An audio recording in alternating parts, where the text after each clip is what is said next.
ఈ హాస్యాస్పదంగా ఉండేది ఎయిర్పోర్ట్ శ్రీకాకుళం ఏంటది.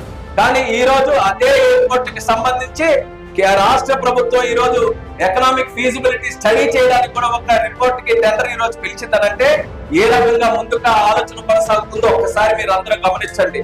అంటే అన్ని అవకాశాలు ఉన్నాయి.